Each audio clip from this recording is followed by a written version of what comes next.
Aujourd'hui, les portes de Buja Sans Tabou ont eu l'honneur de recevoir 3 femmes qui ont vraiment décidé de faire d'une réalité tout ce en quoi elles croyaient. Je vais commencer par Dr Gertrude Kazovio. Vous êtes les bienvenus. Salut. Et Dr Christine Boningingo. Karibu Chane, la scène est pour vous. Et bien sûr, sans oublier, Dr Christella Malida Kwizera. Karibu Chane. Bonsoir tout le monde, cher Dr Gertrude Kazovio. En quelques mots, qui êtes-vous pour avoir l'impression qu'on est dans une atmosphère intimiste? Très bien. Bonsoir à toutes et à tous. C'est déjà dit, je m'appelle Gertrude Kazovio. Je suis enseignante à l'Université du Burundi et je suis attachée à la faculté des lettres et sciences humaines. Et je suis membre d'un centre de recherche qui s'appelle le Centre de recherche en langues et cultures. Alors, chère docteur Christine Boningingo, c'est à vous. C'est ma 4e fois chez Buja Sans Tabou. Et donc, je voudrais, avant de me présenter, dire bonsoir et merci à tous ceux qui sont ici. Ils sont de Buja Sans Tabou, certainement. Merci de votre confiance. Merci de ce moment de partage. Et c'est avec plaisir que je réponds à l'invitation de Buja Sans Tabou. Donc, moi, c'est Christine Boningingo. Ce que vous ne savez peut-être pas de moi, c'est que je suis retraitée de l'Université du Burundi. J'appartiens à la même faculté que Dr Kazovio, mais dans le département d'anglais. Et j'appartiens aussi au mouvement des femmes du Burundi qui lutte pour les droits des femmes en particulier, mais aussi pour les droits humains en général. Le thème, c'est Abarundi Kadi et le 8 mars. Moi, j'avoue que j'avais envie de remonter avant le 8 mars, avant qu'on ait soi-disant besoin de nous célébrer, comme ce que disait notre belle artiste qui a dansé tout à l'heure. Et je vais commencer par vous, chère Gertrude. Quand on a échangé, vous m'aviez parlé de vos travaux de recherche sur les femmes d'avant. J'aimerais que vous me présentiez les figures féminines du Burundi précolonial. Certes, il y en a beaucoup qui sont connues du fait de leurs occupations administratives, politiques, mais j'avais aussi besoin que vous développiez un petit peu sur la figure de Senge Umono. Et donc ma question c'est, quelles sont les caractéristiques, les personnalités des femmes d'avant, du moins par rapport à leur rôle sociopolitique ou économique, et aussi quel est ce rôle dans un espace beaucoup plus privé et familial qui est Senge Umono, parce que pour moi, on ne peut pas juste se contenter de parler d'une femme dans sa partie privée ou publique parce que c'est une entité. Voilà, je sais que ma question elle est un peu kilométrique, mais voilà. Tu peux commencer comme merci. tu veux. Si j'ai bien compris, vous voulez que l'on parle des femmes dans la période Avant la colonisation. Précoloniale. Voilà. Très bien. Ça me fait plaisir de revenir sur ça parce que fin 2023, j'ai été associée à l'élaboration d'un dossier pédagogique pour les écoles belges et pour parler justement d'une question que les commanditaires trouvaient absente dans les ouvrages d'histoire, la place de la femme dans le fonctionnement du pouvoir précolonial et la résistance des femmes pendant la colonisation. Alors, si vous voulez, on peut vraiment affirmer que pendant la période précoloniale, les femmes avaient des fonctions très importantes et on peut vraiment dire que la femme était tenue en considération dans la gestion du pouvoir. Elles jouaient des rôles politiques, des rôles religieux importants pour le pouvoir monarchique, et des rôles religieux, des rôles sociaux.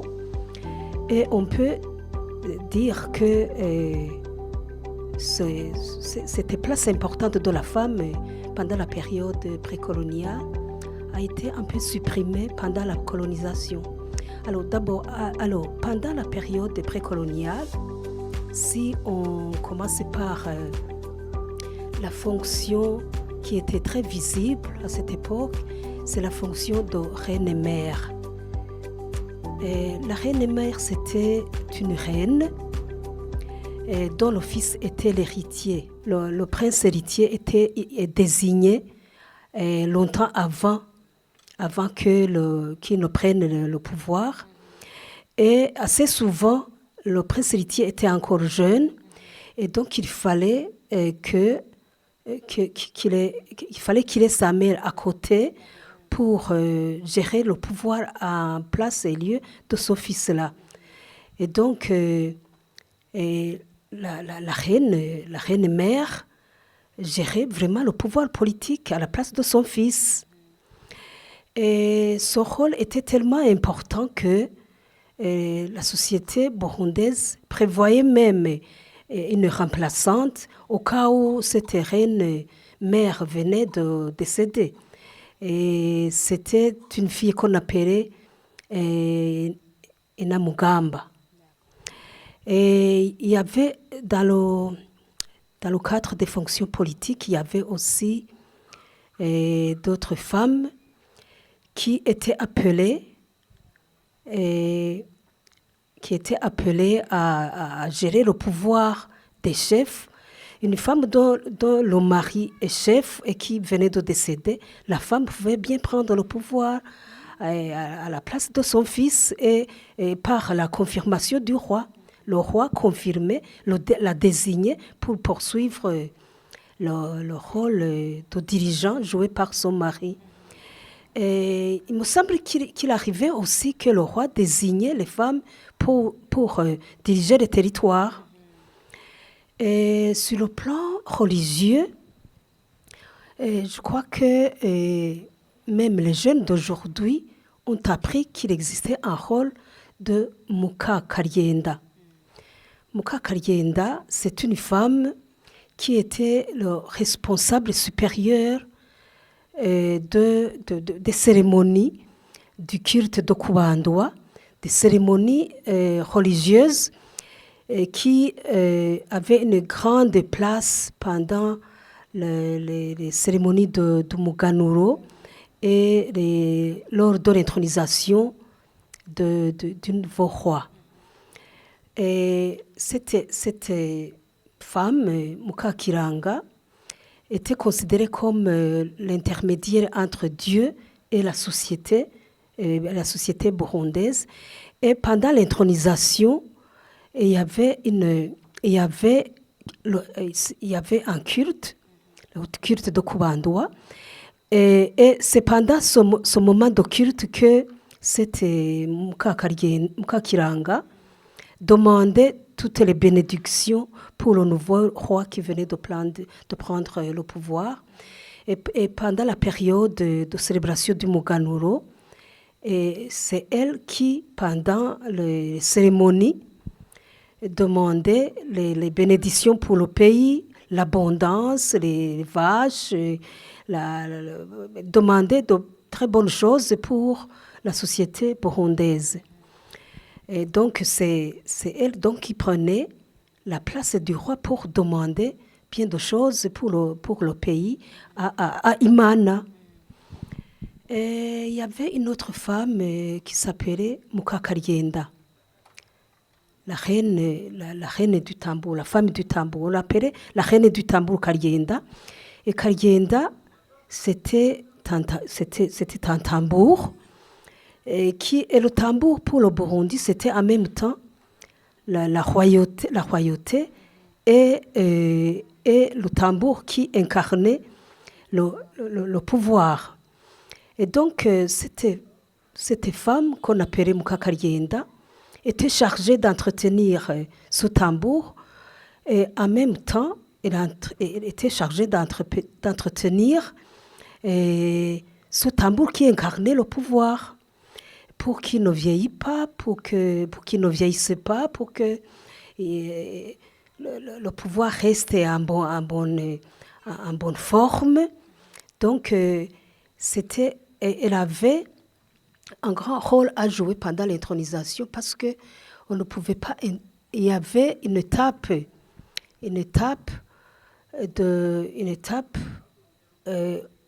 pendant l'intronisation où le roi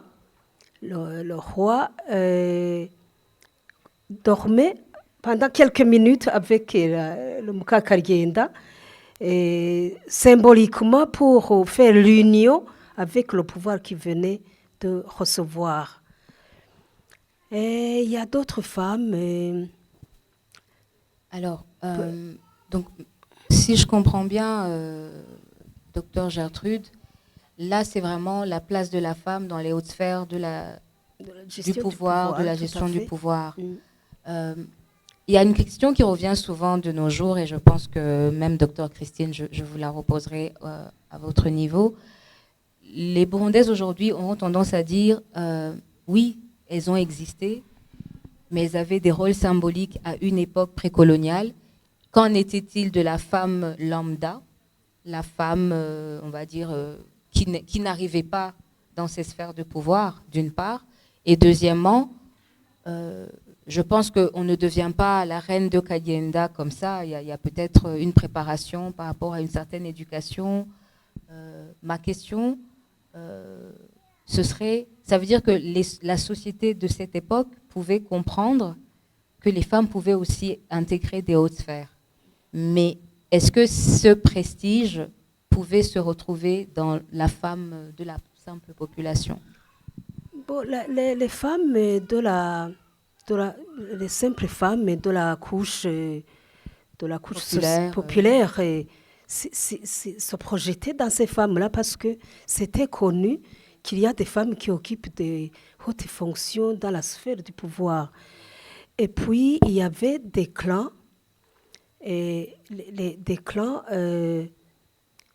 qui fournissaient ces femmes-là parce qu'on ne les choisissait pas dans n'importe quel clan.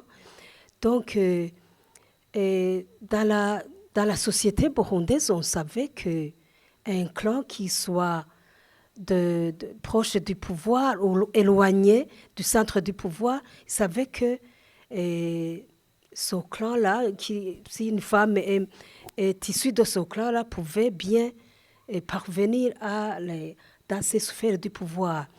Et donc, je pourrais dire que les femmes se projetaient dans ces femmes-là, et donc se sentaient solidaires et se sentaient visibles grâce à la de ces femmes-là. D'accord. Et comprenaient que la femme était tenue en considération lors de différentes activités ou de la gestion du pouvoir. Je vais rebondir là-dessus pour m'adresser maintenant à vous, chère docteur Christine. Docteur Gertrude a dit un mot important, les femmes de la couche populaire pouvaient se projeter. Et ma question pour vous, ce serait de savoir, comme elle l'a dit aussi tout à l'heure, la colonisation a beaucoup détruit donc, ces figures, cette manière d'organiser la société. En tant qu'une des fondatrices, militantes, activistes de l'UFB, Union des femmes burundaises, comment vous en êtes arrivée à conquérir ces droits qui avaient été mis à mal par la colonisation? Et je suis sûre que vous étiez des pionnières. Est-ce que vous aviez des modèles sur lesquels vous projetez ou vous avez tout créé de vous-même? Parce que j'observe vraiment une réelle cassure. Et pour moi, vous êtes vraiment les premières au niveau de la lutte post-coloniale. Alors qu'ici, c'est vraiment du précolonial. Donc, est-ce que dans vos actions, vous avez retrouvé des restes de cette ère-là où vous deviez bâtir après cette colonisation, justement? Merci beaucoup. En fait, si si je pars de l'Union des femmes burundaises, je voudrais d'abord dire que l'Union a été créée formellement par une ordonnance présidentielle le 3 mars 1967. Et donc, nous sommes en célébration. Et donc, je voudrais profiter de ce micro pour vous dire que le mois de mars, c'est un mois où on attend des bénédictions, on demande des bénédictions pour que les différentes luttes puissent aboutir. Et donc, dire que je compte sur vous, les jeunes, pour que notre lutte ne soit pas vaine. On n'a pas tout réussi, on a essayé, mais je crois qu'il y a beaucoup de choses qui restent à faire en termes de droits. Notre jeune sœur qui a dansé en parlant, et disait on attend encore que nos droits soient vraiment respectés. Elle a raison, parce que les lois, elles peuvent exister, mais l'important, c'est qu'elles soient mises en œuvre. Et donc, ça, c'est important. Pour nous, quand on a commencé, je confirme, je suis de la génération qui a commencé la lutte organisée pour les droits des femmes. Mais je voudrais ici honorer la mémoire des premières responsables de notre mouvement, même en embryon. Je voudrais citer Madame Bernadette Bangoumuhari. Elle est toujours vivante.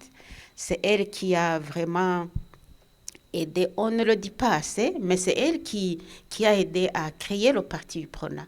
Elle a aidé, parce que quand le prince Louis Rwagasore a créé le parti UPRONA, comme toujours, ça se fait toujours en petit comité, et donc le prince, il était avec Bangoumuhari, son copain, et Bernadette était l'épouse de Bangoumuhari. Donc, ça se faisait chez Bangoumuhari, et Bernadette prenait les notes, arrangeait les notes, dégageait les conclusions.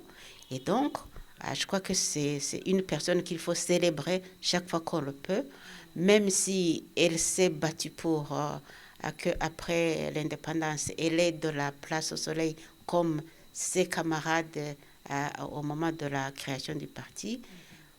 On ne lui a rien donné, elle a été écartée, mais son mari a brillé. Et ça, c'est une chose, c'est un indicateur qu'il faut garder à l'esprit parce que ça continue. On va citer aussi une brave qui est décédée, Madame Elisabeth Barakamfitiye, qui a beaucoup influencé le pouvoir. Elle a même eu comment expliquer? Donc, elle a eu des discussions assez dures avec le président Michombero, et même qu'à un moment donné, elle a fait un discours qu'on a tous applaudi, mais le président a rétorqué que non, pour dire taisez-vous. Et je voudrais aussi citer Madame Léocadie, qui est vivante, qui est au Canada, Shiramanga. C'est elle qui a été la première présidente de l'Union à formaliser. Et il y a aussi d'autres personnes que je peux citer, Madame Bozena Kamwe, Madame Clémence Nahimana. Donc, moi, je voudrais qu'on parle de tout ça en célébrant les figures qui ont fait des merveilles. Et donc, ces dames-là, à l'Union des femmes burundaises, on est en train d'écrire les histoires de celles qui acceptent de les dire, pour que demain, vous puissiez lire ça dans des livres de leur vie. Donc, comment on a fait? En fait, on était motivés par la lutte pour les indépendances. Parce que nous, on s'est engouffrés dans ça. Les pays africains, les pays colonisés, ils voulaient en fait essayer de recouvrer leur indépendance. Et donc, les hommes, parce que eux, ils avaient étudié, ils avaient été à l'école à l'étranger, mais les femmes, il n'y en avait pas beaucoup, il y avait juste une poignée. Ils ont essayé de se battre pour notre indépendance, mais les femmes étaient là aussi. Et ils se sont rendus compte que de toute façon, il faut des élections, comme partout. Et donc, les femmes ont participé d'abord dans les élections et les leaders féminins les ont encadrées pour qu'elles aillent élire. Il y a des femmes qui étaient malheureuses à cause de la colonisation, je ne vais pas revenir sur la colonisation, parce qu'on nous dit Il ne faut pas tout le temps parler de la colonisation. C'est fini tout ça maintenant. Il faut parler de vous-même, il faut travailler de vous-même, il faut faire vos propres avancées. Ne pas dire non, on a été colonisés, ils nous ont tués. Non, il faut émerger. Donc, et comment ils nous ont tués? Parce que on va faire une petite parenthèse, pardon de vous couper, parce que s'il y a eu précolonial et qu'il y a postcolonial, c'est que la colonisation, c'est vraiment le moment de déconnexion, déjà en tant que peuple burundais de nous-mêmes. Et je pense qu'au niveau des femmes, il y a aussi le corps des femmes qui a basculé aussi comme étant utilisable dans les travaux. Donc j'aimerais vraiment que toutes les deux, de vos connaissances, vous puissiez nous montrer comment la situation des femmes a basculé à cette époque. Parce que souvent, justement, on nous silencie parce que cette partie-là n'est pas vraiment enseignée, on ne sait pas. Donc si vous avez des exemples dont moi je n'ai que Ina Moudjahandi, mais je suis sûre que vous en avez d'autres bien plus.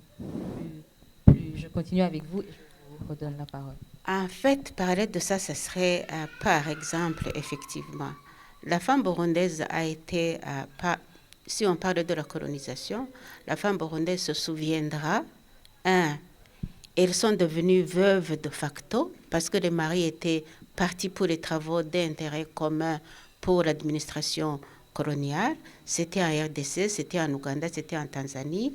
Les voies de fer, ce sont les bras des hommes qui les ont construits. Et donc, pendant que les hommes étaient partis pour ça, les femmes devaient trimer, travailler pour 2, travailler pour 3. Et donc, et aussi, on ne peut pas ne pas en parler. Vous êtes là comme une veuve alors que vous êtes mariée, que vous avez un mari. Les enfants, ils réclament leur papa, ils ne peuvent pas le voir parce qu'il est parti loin aux travaux. L'autre exemple qu'on peut donner, c'est que, en fait, les femmes ne pouvaient plus nourrir leur famille comme il faut. Parce que l'élément clé de l'alimentation du Burundais, c'était de la patate de maïs avec du lait de vache. Pas du lait de chèvre, ils n'utilisaient pas ça.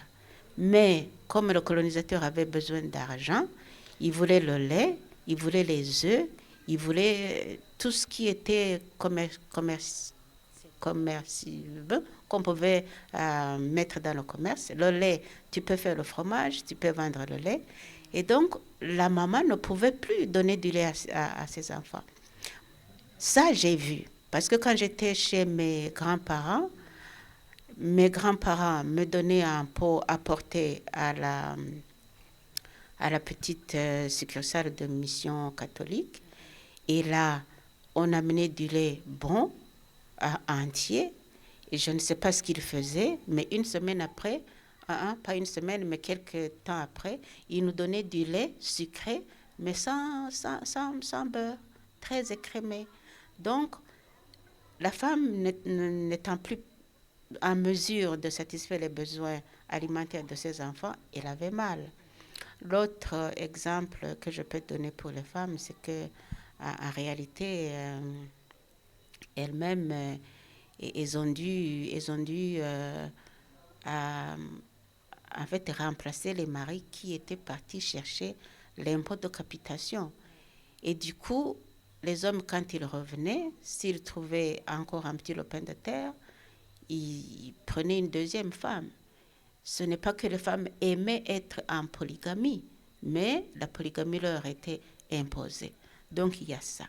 Mais pour nous, à l'Union des femmes burundaises, justement, on partait des humiliations vécues avant, on partait de la déshumanisation vécue par, je vais m'intégrer, nos maris avant, parce que les maris étaient à chicoter nus devant femmes et enfants, et ça au Burundi, c'est inadmissible, c'est inacceptable.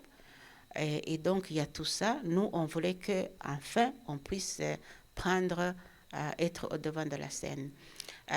Ma collègue a parlé du rôle des femmes de chefs, mais j'aurais aimé qu'elle parle des chefs qui ont existé, des chefs de zone, des chefs de région, comme Ina Moudjahandi et quelques autres.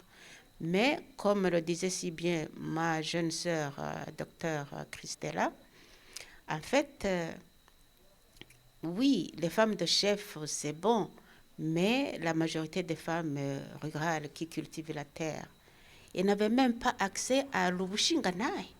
On leur disait, vous êtes femme de Mushinganai et c'est bon, gardez ça. Parce que quand il fallait trancher les conflits, analyser les conflits, c'était affaire des Bashinganai, pas des femmes des Bashinganai.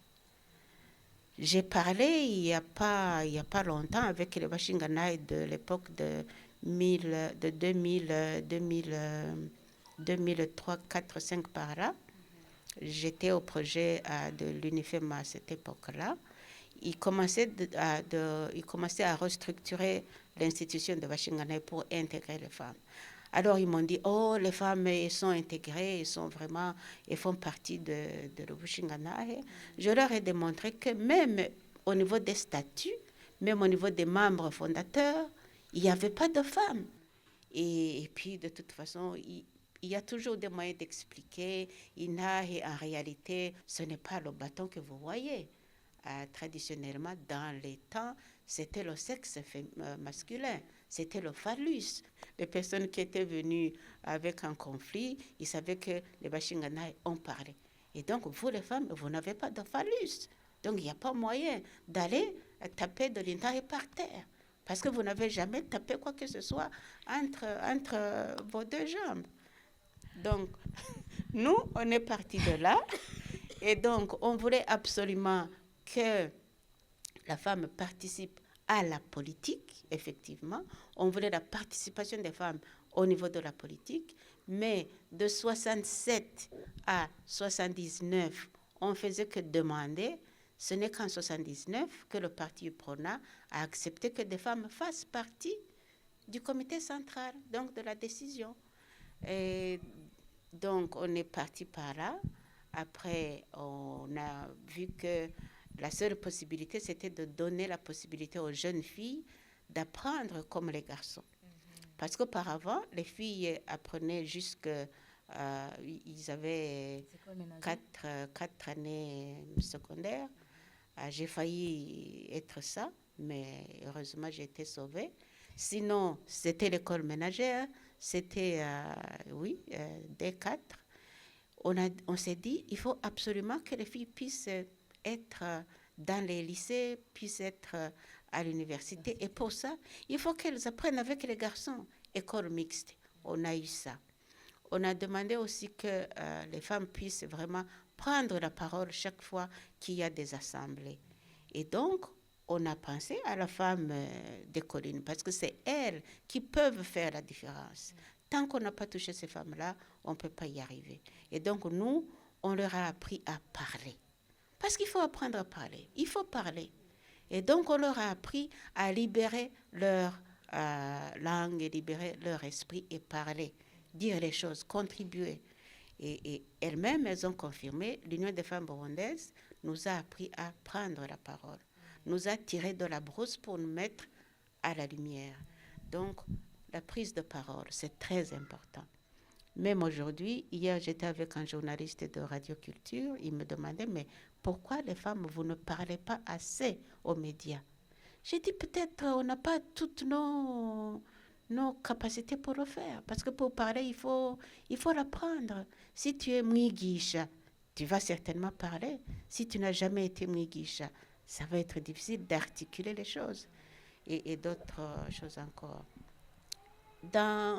Juste après l'indépendance, l'administration des Burundais s'est mise en place, mais c'était exclusivement des hommes. Alors on s'est dit, non, quand même, il faut qu'il y ait des femmes dans l'administration. On a eu quelques femmes dans l'administration, mais ces femmes-là ne pouvaient pas voyager, parce que pour voyager, il faut que le mari donne son accord pour voyager. Tu n'as pas de passeport si le mari n'a pas validé ton voyage. Et ça, on a acquis. Plus tard, on a eu à faire avec, à marcher avec les autres nations, parce que comme vous le savez, depuis 1975, il y a eu une grande conférence à Mexico qui a parlé du statut de la femme. Et là, les nations se sont dit, on a honte parce que la femme est vraiment à la traîne. Elle est oubliée, elle est complètement oubliée.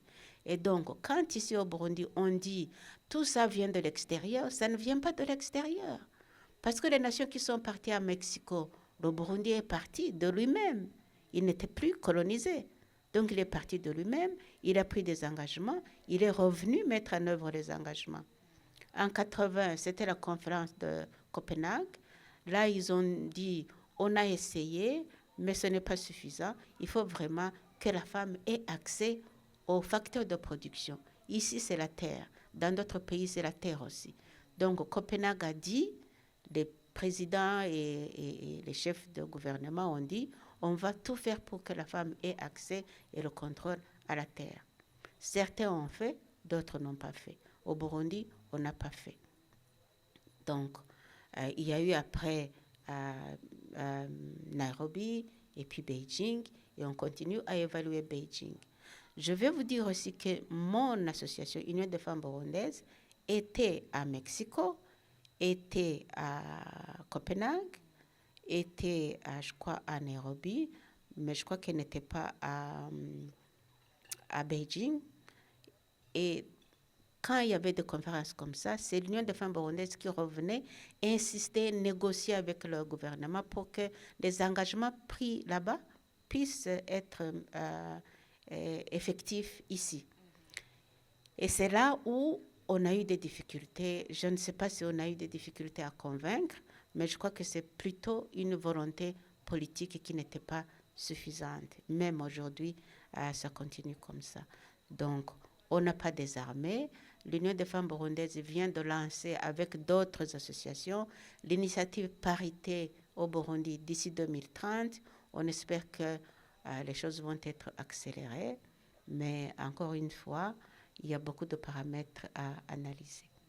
Voilà. Merci beaucoup. J'espère que vous prenez les notes pour la discussion à suivre. Merci beaucoup, Christine.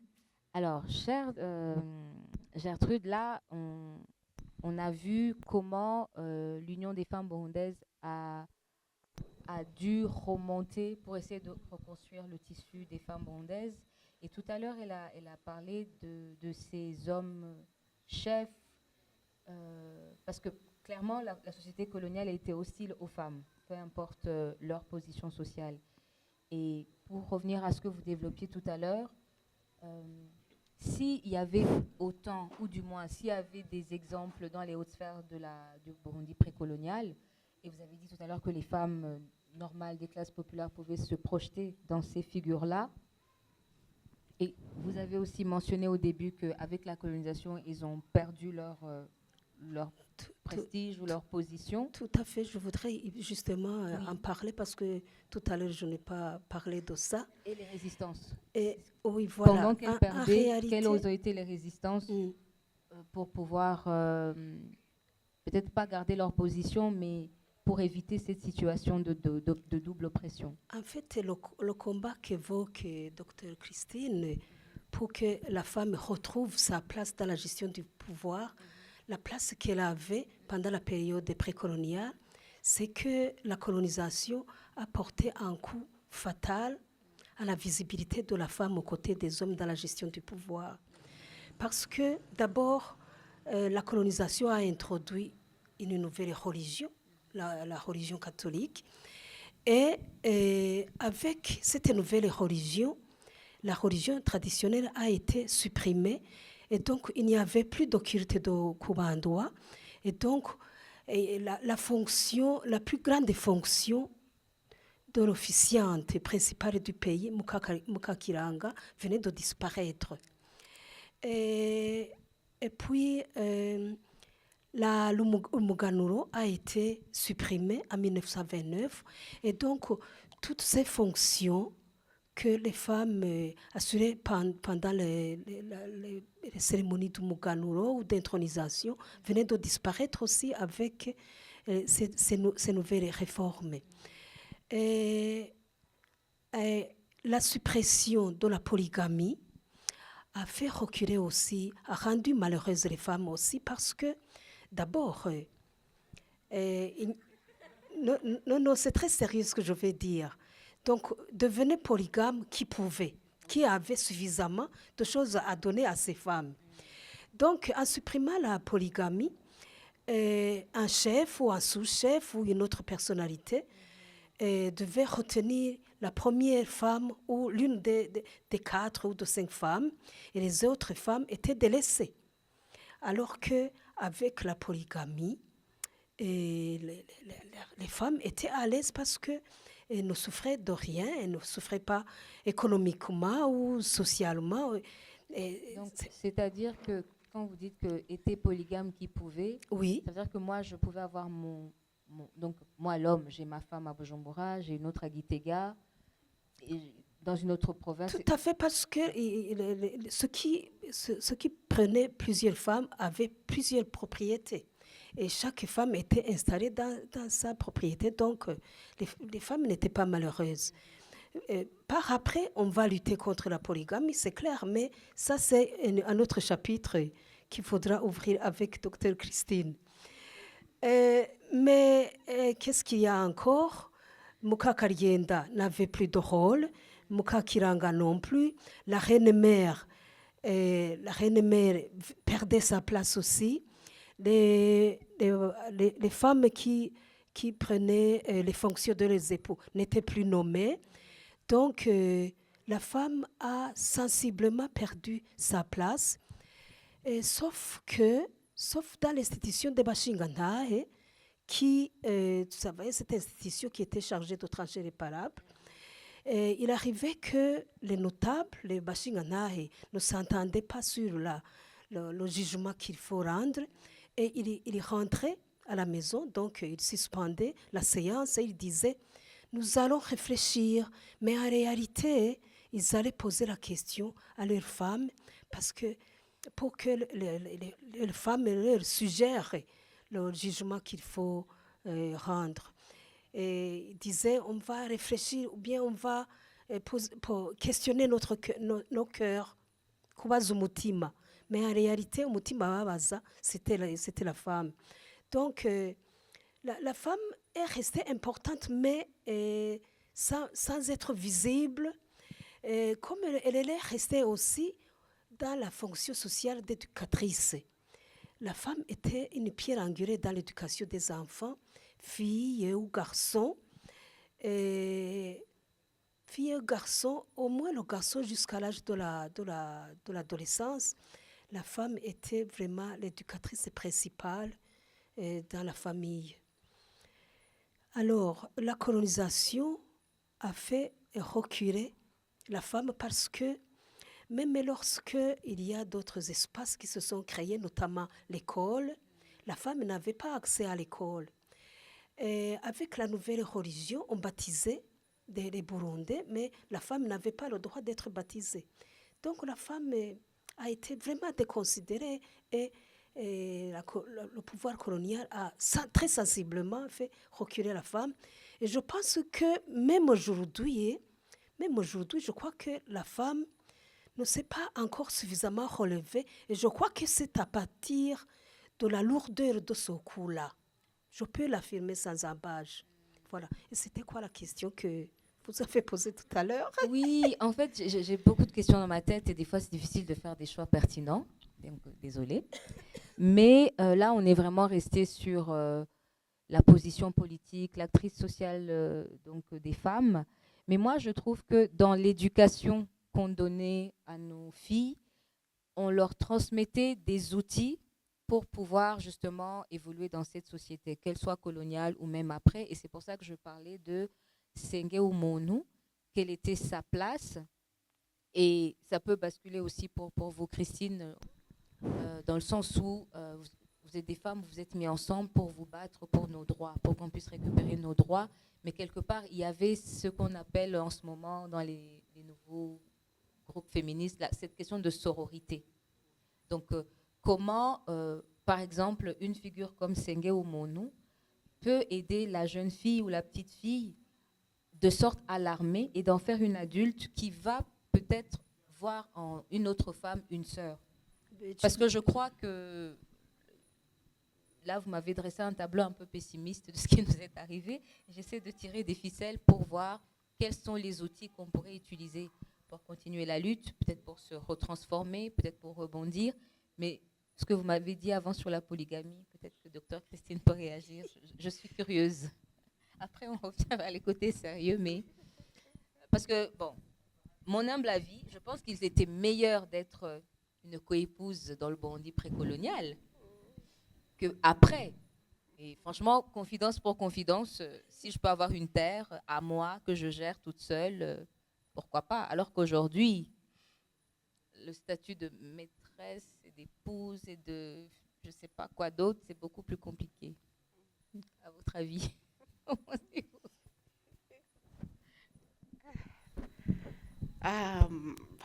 Moi, je suis contente d'apprendre que les femmes de la période précoloniale étaient heureuses d'être en polygamie.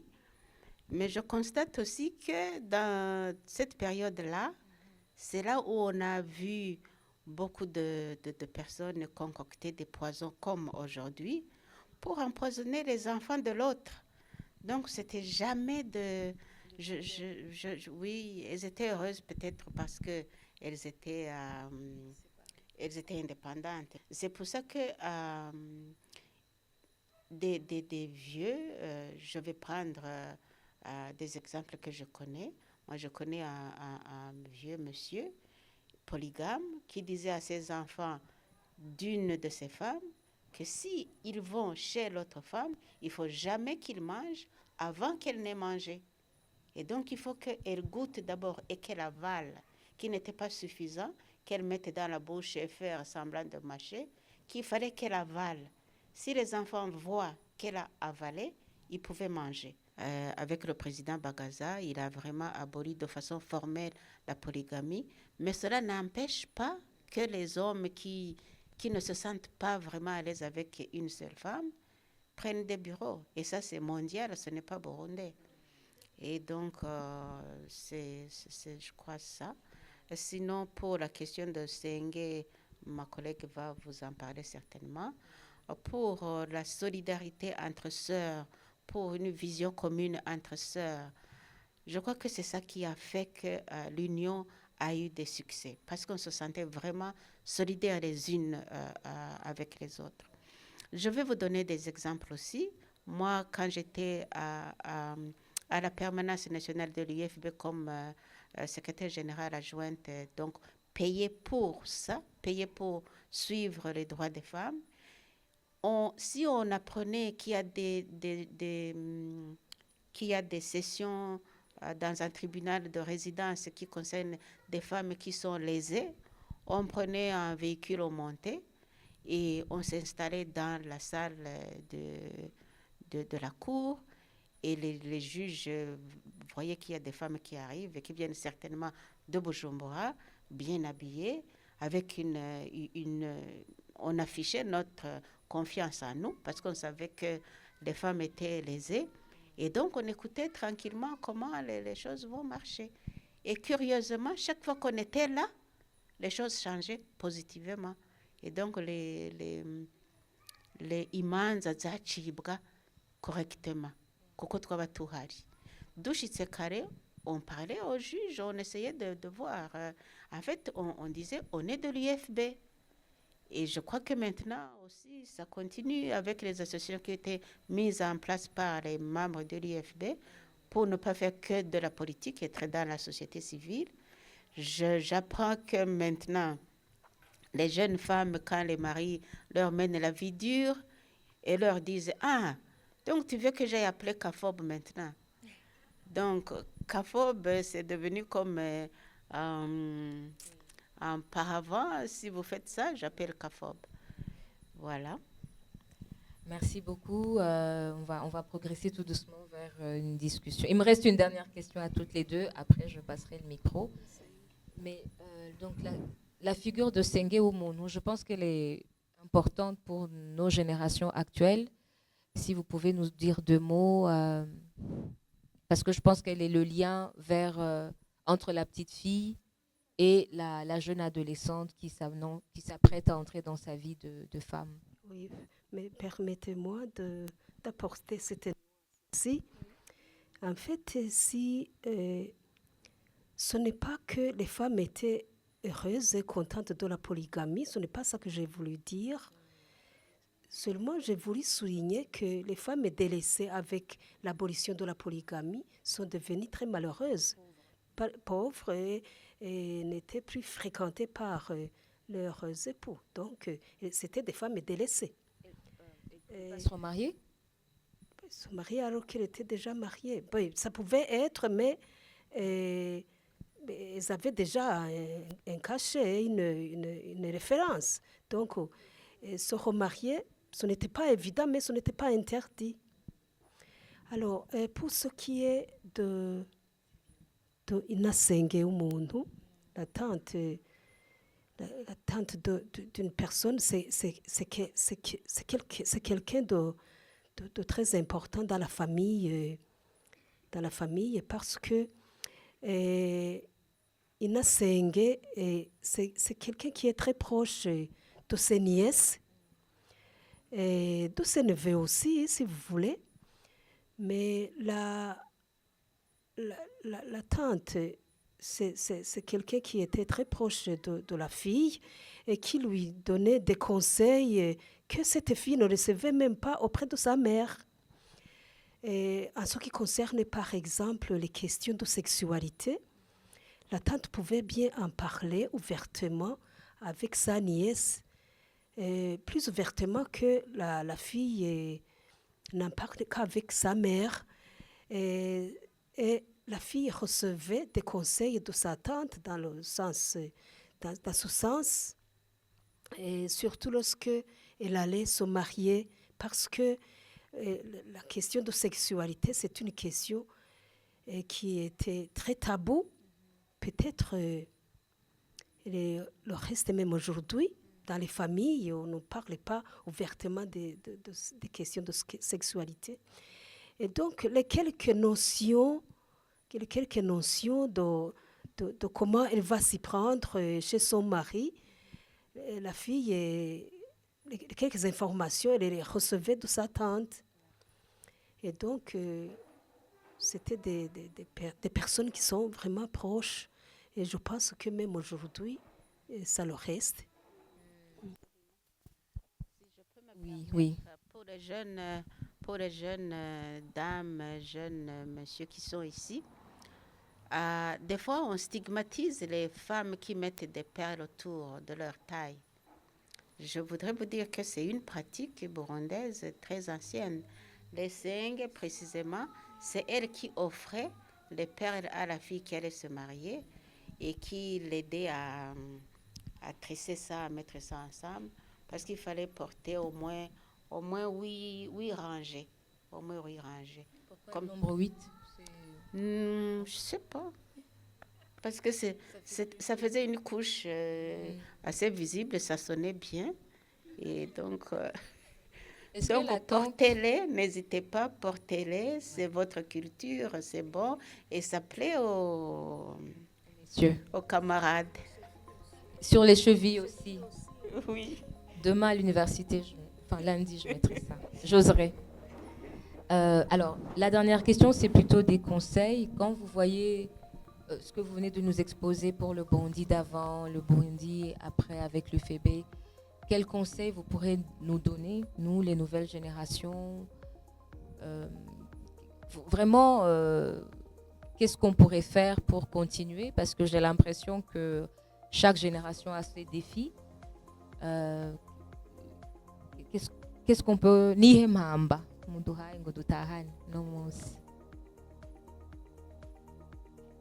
J'ai peur, hein. On dirait que vous n'êtes pas optimiste. Ikintu jewe novuga vraiment cyitwa impanuro. Twebwe on a fait ce qu'on a pu dans des circonstances assez difficiles. Difficiles parce qu'on n'était pas nombreuses à comprendre. Mais maintenant qu'on a fait la battue à l'intérieur pour que les femmes rurales comprennent elles aussi qu'elles ont des droits, ko batazoguma bari hariya bakukumba hasi bacupira kifo gutera imbere. Peut-être celles qu'on a formées depuis 60 à 70 à 93 par là. Elles sont peut-être âgées, mais il y a d'autres associations qui ont pris le relais, qui ont formé d'autres personnes. Et j'en ai pour preuve, je connais ce que fait Impunity Watch sur terrain. Ils font de la bonne formation pour les gens. Et donc, moi, je dirais que vous, les jeunes d'aujourd'hui, l'environnement est favorable. L'environnement est meilleur. Vous avez beaucoup, tu as parlé d'outils, vous avez beaucoup d'outils pour travailler. Je pense que ce qui vous manque, qu'il faut avoir très rapidement, qu'il faut cultiver, c'est l'audace. Il faut avoir l'audace de réclamer nos droits. Parce que de toute façon, quand on le fait gentiment, on nous dit, mais on ne va pas vous apporter ça sur un plateau d'argent ou un plateau d'or. Ça s'arrache, le pouvoir, ça se cherche, ça s'arrache s'il le faut. Et donc, moi, je pense qu'il faut vraiment avoir l'audace. Deuxièmement, par où commencer? Je pense qu'il faut saisir les opportunités du moment. Le numérique, maintenant on parle d'intelligence artificielle. Je n'ai pas encore tout compris, mais j'essaie de comprendre. Mais quand même, le numérique et les médias sociaux, ça vous maîtrisez. Je vous vois faire tchac, tchac, tchac, tchac, et c'est parti. Utilisez ça, éduquez les autres jeunes filles à ça. Mais vous me direz, il y a des soucis parce que là-bas dans les provinces, Yaga le dit, il n'y a pas tout le temps de l'électricité, donc il n'y a pas moyen de communiquer en temps réel avec les femmes de là-bas en utilisant les réseaux sociaux parce qu'il faut être connecté. Mais vraiment, il faut foncer là-dedans et surtout avoir cette solidarité. Elle a parlé de la qualité de sœur, la solidarité entre les sœurs. Il faut que chacune des jeunes femmes qui se sent outillées puisse remorquer une ou deux qui sont là-bas dans la campagne. Et puis, justement, je parle de ne pas recommencer.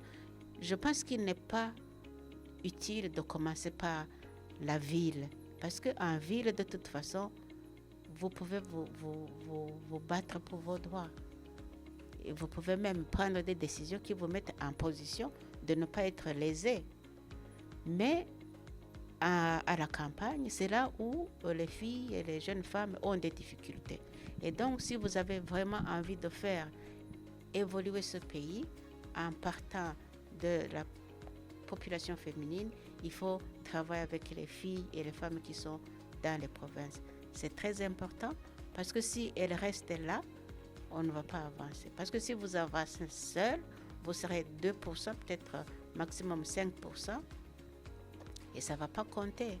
Si on va à New York, comme maintenant, ils sont en train de parler du statut de la femme, vous irez à New York parler du statut de la femme, vous direz 5%, ça vaut moins faire A, B, C, D, E. Mais d'autres vous diront que, mais dans nos villages, les filles font ça, dans nos villages, les femmes font ça. Et donc, vraiment, si vous avez cette ambition, commencez par là. La troisième recommandation que je donnerais, comme pour le moment, l'action qui nous mène vers le développement passe par la politique, il faut vous investir dans la politique. Je ne sais pas pourquoi et qui a dit que faire de la politique c'est mauvais, c'est pas possible, qu'il faut éviter. Je sais qu'il y a des déceptions en politique, mais tout dépend de comment vous faites de la politique. Parce que de toute façon, vous la faites. Vous ne l'assumez pas, vous n'avez pas les prérogatives, mais vous la faites de toute façon, parce qu'elle est avec vous. Quand vous parlez de l'éducation des enfants, c'est la politique de l'éducation dont il s'agit. Quand vous parlez des violences sexuelles et basées sur le genre, c'est de la politique la politique des droits humains que vous faites. Et donc, il faut oser aller dans les partis politiques ou créer des partis politiques, peut-être créer, parce que ceux qui existent maintenant sont des partis, je suis désolée de le sentir comme ça, ce sont des partis pauvres qui n'offrent pas grand-chose au niveau des idées, au niveau des stratégies. Donc, il faut vraiment oser le faire. Pour l'instant, c'est ça que je vois. Si vous ne si vous ne lancez pas des partis politiques, au moins faites des associations qui puissent travailler sur les politiques. J'admire les Anglais, Dr Christella. Les Anglais, il y a la partie officielle qui fait la politique, mais il y a la partie qui s'appelle... comment il s'appelle? Il y a la partie fantôme. Il y a la partie fantôme qui fait la politique aussi. Il y a ceux qui font la politique de façon attitrée. Il y a ceux qui font la politique informelle. Donc, tu vas trouver dans un jardin public, il y a un monsieur qui vient haranguer ceux qui sont là et qui leur parle de la politique, d'une politique de l'éducation. Il y a celle du gouvernement, mais il y a sa politique à lui. Il va l'exposer au jardin et les gens partent avec des idées. Et comme ça, ils peuvent réclamer des choses dans leur communauté. Donc, vous pouvez créer des communautés comme vous pouvez en faire en ligne pour discuter de la politique, s'il vous plaît. Allez-y. N'hésitez pas d'interpeller les présidents, vice-présidents et machins de l'Assemblée nationale, Sénat et compagnie gouvernement. Écrivez. Envoyez-leur des notes ou des stratégies que vous avez imaginées. Envoyez, ça va servir. Parce que de toute façon, il va se trouver des gens qui n'ont pas d'idées, qui n'ont pas réfléchi, qui ne savent pas où trouver les idées, qui ne lisent pas les lois.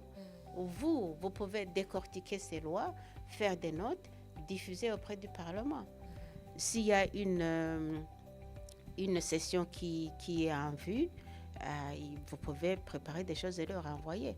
Comme ça, ceux qui n'ont pas d'idées, ils vont attraper vos idées, en faire leur, se les approprier et puis aller dire, voilà, moi j'ai une idée, et éventuellement ça va passer. Et c'est votre idée qui est passée. Donc ces choses-là peuvent être, de mon point de vue, utiles. Je regrette que je n'ai plus suffisamment d'énergie pour foncer vers ça. J'avais donné cette recommandation à Parsem. Oui. Parsem n'a pas encore fait. Mais je crois que vous pouvez faire à Buja Sans Tabou ou ailleurs. Voilà. Merci beaucoup, Christine. Applaudissez, s'il vous plaît, parce que c'est vraiment très riche. Alors, et vous? En fait, la vie est une lutte.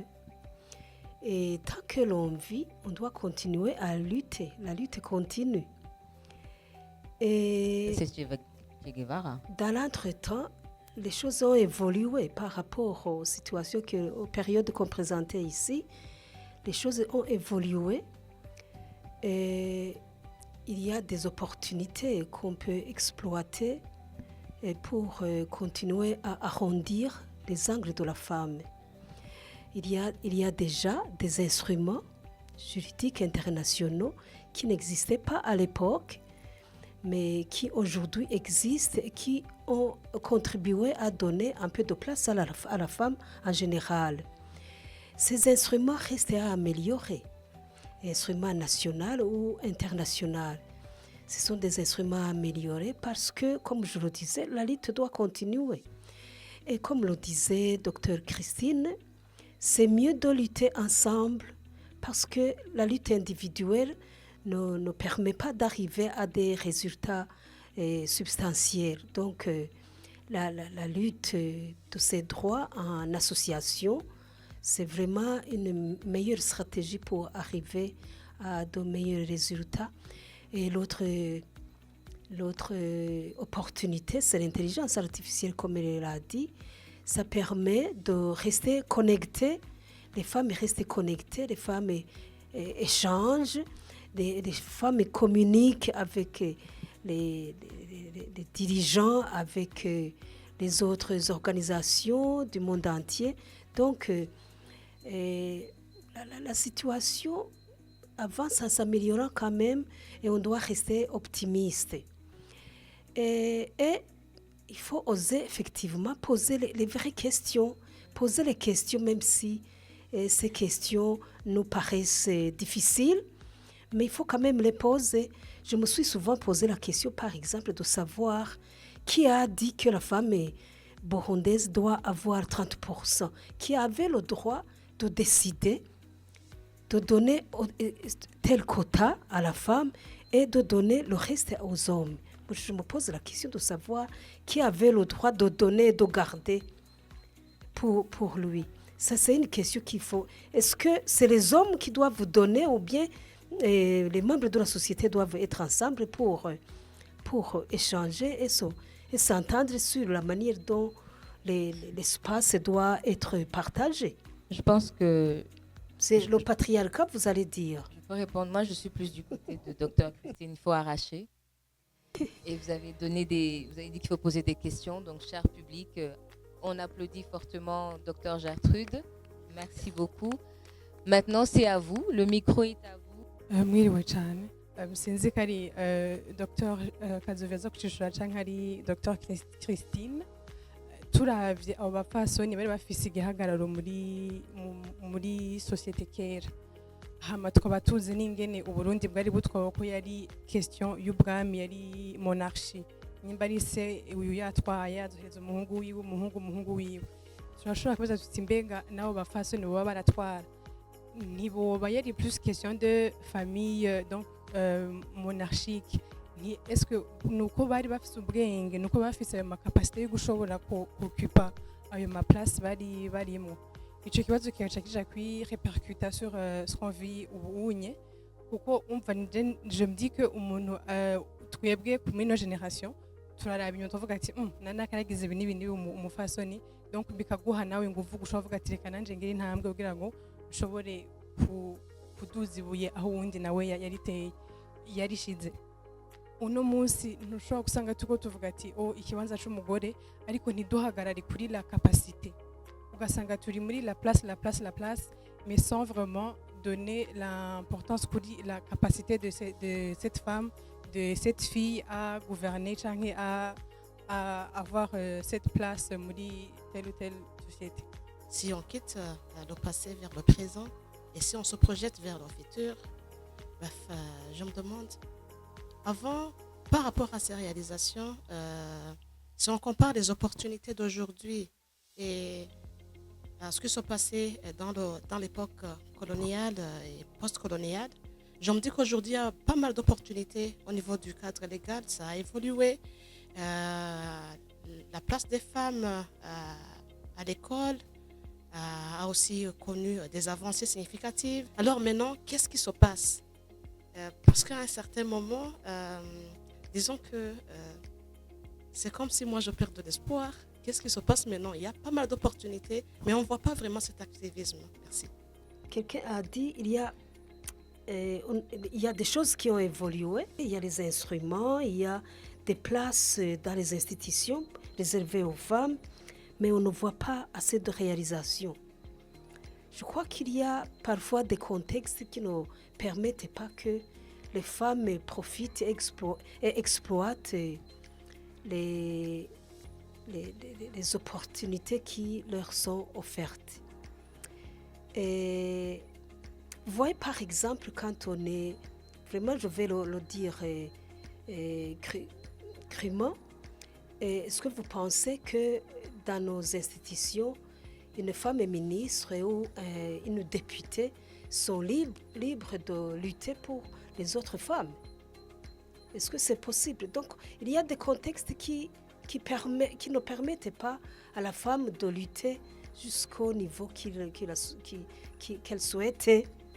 Et donc, et ça, ces contextes ne pourront que disparaître que lorsque les femmes dans la société civile, dans les partis politiques aussi, posent clairement ces questions.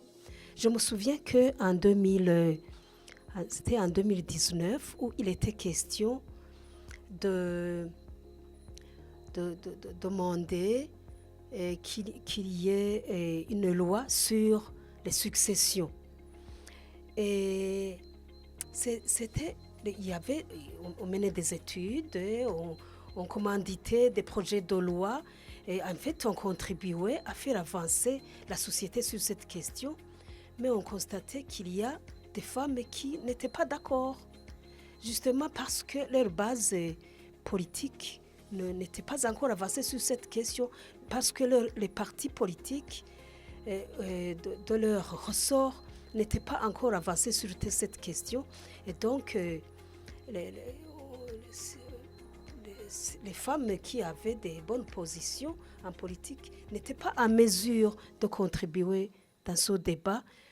Et donc, c'est pour cela que je disais qu'il faut mener une lutte aussi pour que on sache, on ait des possibilités d'exploiter les opportunités qui s'offrent à la femme. Hamadje, nagomba kugaruka sur la polygamie dont vous avez parlé.